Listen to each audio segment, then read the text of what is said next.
With over 10,000 bits of data, a decade-long study, Google revealed among the top 5 skills required to be a great manager, one of the skills was coaching. The question is, are managers good coaches? We know some managers definitely are not. I don't care if you are gay or straight or a lesbian or overweight. Just get in here right now.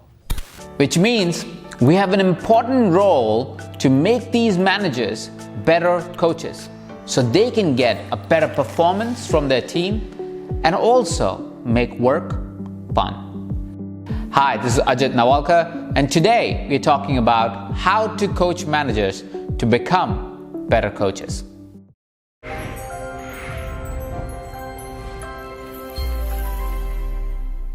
If you haven't considered coaching companies and corporations, let me tell you something.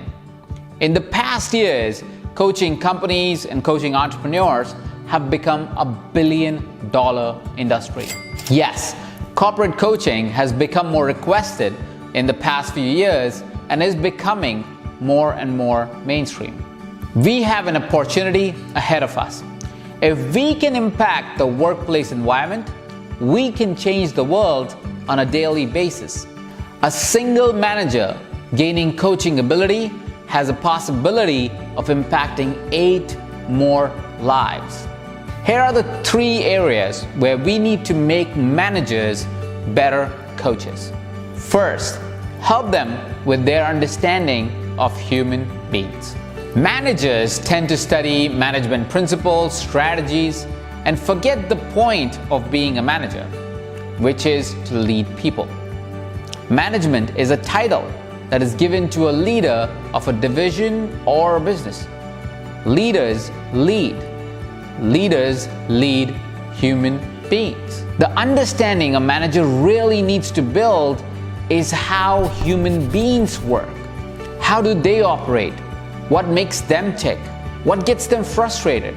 What gets them jump out of the bed every morning? Understanding human beings is the greatest skill a manager can have. This skill is what they need to develop to coach their teams to deliver an optimal performance. Now, understanding what we do and why we do certain things is not as simple as the Kardashians make it sound. I think you should experience it. You always say I want to experience things, but I don't think you actually want to experience things because you would experience it if you wanted to experience things. I don't know what you're talking about. It's more complicated than that. Here is something that helped me a ton while I coach my teams in my business. Align with your team members' goals. This simple trick is often forgotten. Most managers inspire and motivate the teams for the vision of the company or their own vision. Nothing wrong with that. Having a vision and riling up your troops for it is a great idea. A better idea is to follow up by asking, what are the goals of your team members? And then aligning the company goals to their personal goals.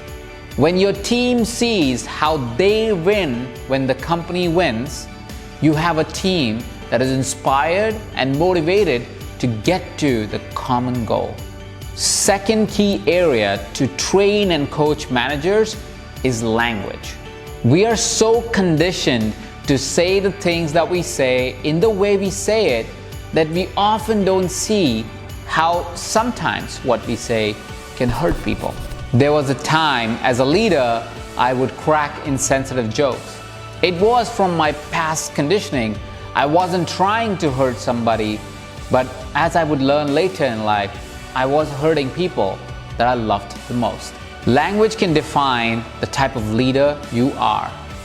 Here's a little hack that you can share with the managers you are coaching that will shift the way they use language. Shift from enforcing an opinion to asking for one. James Beard, award-winning chef, Grant Achatz, learned a lesson in leadership when he lost his taste buds to cancer. Think about a chef who couldn't taste his own food. The lesson he learned made Alinea one of the top restaurants in the entire country. Grant would draw pictures of possible food items. He would share ideas of what he envisioned the food at Alinea may look like. And his team was the one that finally brought it to life. I realized that to make a world-class restaurant, you can't do it yourself. You have to take the voice of all these people. Asking his team questions like, how can we float food, allowed his team to come up with the famous Alinea's balloon dessert. If the managers shift their dialogue from, here is the answer, to what do you think could be the answer, the teams would shine. The managers would shine because they're leading from curiosity and interest towards their team members. The third area of coaching skills that managers need is to be able to resolve conflict. Firstly, conflict is not necessarily bad. Conflicts happen on a daily basis, and most of them are so small that you don't need to pay any attention to it. But sometimes, conflicts, if left unresolved, can lead to discontent, unhappiness, and can even impact the revenue of the company. It's not conflict that is the challenge. It's unresolved conflict that is the challenge.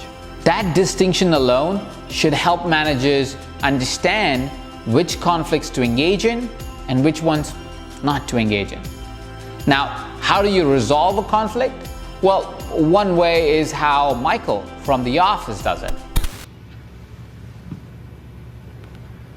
I don't understand why you keep picking on me. Another way to deal with conflict is to understand where does it arise from and how do you resolve it when it's there. Most conflict arise from lack of appreciation or lack of autonomy. When managers fail to acknowledge team members or other team members fail to recognize efforts of other team members, tensions can arise. When these tensions are left unresolved, they can lead to conflict. Same happens when a manager tries to manage a little too much.